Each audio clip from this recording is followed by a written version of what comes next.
सबको जय मसीह की। मैं संदेश आपका यीशु नाम इस YouTube चैनल पे स्वागत करता हूं। आज हम जानेंगे एलन जी व्हाइट के बारे में। एलन जी व्हाइट एक ऐसा नाम जो न केवल धार्मिक इतिहास में दर्ज है, बल्कि लाखों दिलों में आज भी एक उम्मीद की लौ की तरह जल रहा है। जो एक प्रसिद्ध लेखिका और सह संस्थापक थीं सेवंथ डे एडवेंटिस्ट चर्च की। उन्होंने आध्यात्मिकता, धार्मिक विचारधारा और ख्रिस्ती जीवन शैली पर काफी लेखन किया है।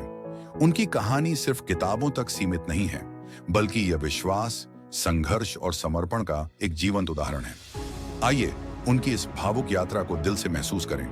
बचपन की कठिनाइयां और आस्था की शुरुआत 26 नवंबर 1827 को, जब अमेरिका के मेन राज्य के एक छोटे से गांव गोरहैम में एलन का जन्म हुआ। तब किसी ने नहीं सोचा था कि यह नन्ही बच्ची आगे चलकर दुनिया को रोशनी दिखाएगी, लेकिन किस्मत ने उन्हें जल्दी ही परखना शुरू कर दिया। 9 साल की उम्र में एक दुखद घटना घटी। एक सहपाठी ने उनके चेहरे पर पत्थर दे मारा।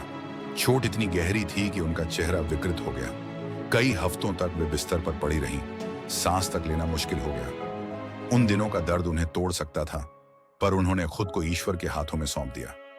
जब दुनिया ने उन्हें कमजोर समझा, तभी उनकी आत्मा और भी मजबूत होती चली गई। महान निराशा और एक नई आशा।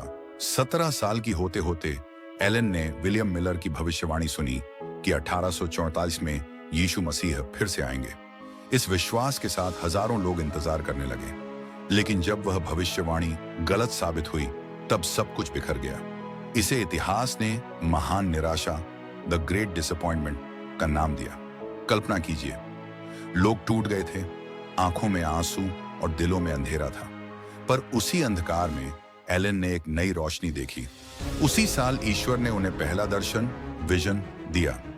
उन्होंने यीशु को स्वर्ग में लोगों की ओर बढ़ते हुए देखा। यह संदेश था कि यीशु का आगमन टल गया है, लेकिन उनकी उपस्थिति अब भी सबके साथ है। यह अनुभव इतना शक्तिशाली था कि एलन ने अपना पूरा जीवन इस संदेश को दुनिया तक पहुंचाने में समर्पित कर दिया। साथी, संघर्ष और सेवा। 1844 में एलन ने जेम्स व्हाइट से शादी की, एक ऐसे इंसान जो उनकी तरह ही सच्चाई की खोज में थे। दोनों ने मिलकर गरीबी और संघर्ष के बीच भी ईश्वर की सेवा का काम जारी रखा।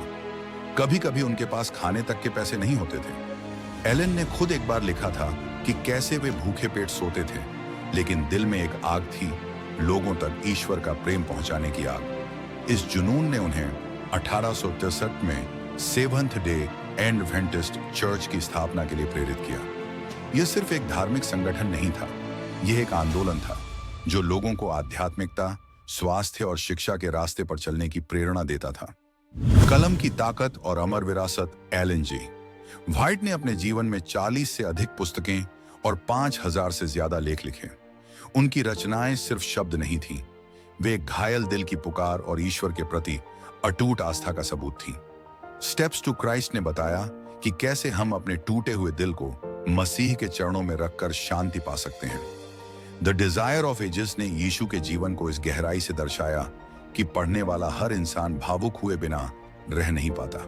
और द ग्रेट कंट्रोवर्सी ने अच्छाई और बुराई के उस शाश्वत युद्ध की कहानी सुनाई जो हर इंसान के दिल में लड़ी जाती है।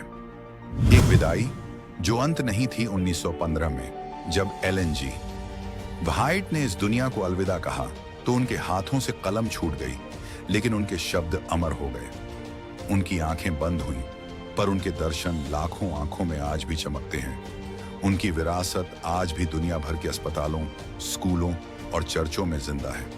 और सबसे बढ़कर उनकी कहानी उन दिलों में बसती है जो अंधेरे में उम्मीद की किरण तलाशते हैं। एलन जी व्हाइट की कहानी हमें यह सिखाती है कि चाहे जीवन कितना ही कठिन क्यों न हो, अगर आपका विश्वास मजबूत है, तो ईश्वर आपको वही रास्ता दिखाएगा जो आपके लिए बना है। उनकी यात्रा सिर्फ एक धार्मिक नेता की कहानी नहीं है, यह हर उस इंसान की कहानी है जो हार मानने की कगार पर खड़ा होता है और फिर भी एक नजर ऊपर उठाकर कहता है, मैं लड़ूंगा क्योंकि ईश्वर मेरे साथ है। ऐसे ही प्रभु के लोगों के बारे जानने के लिए और बाइबल के वचन सुनने के लिए यीशु नाम चैनल को सब्सक्राइब करें। प्रभु आपको आशीष दे। धन्यवाद।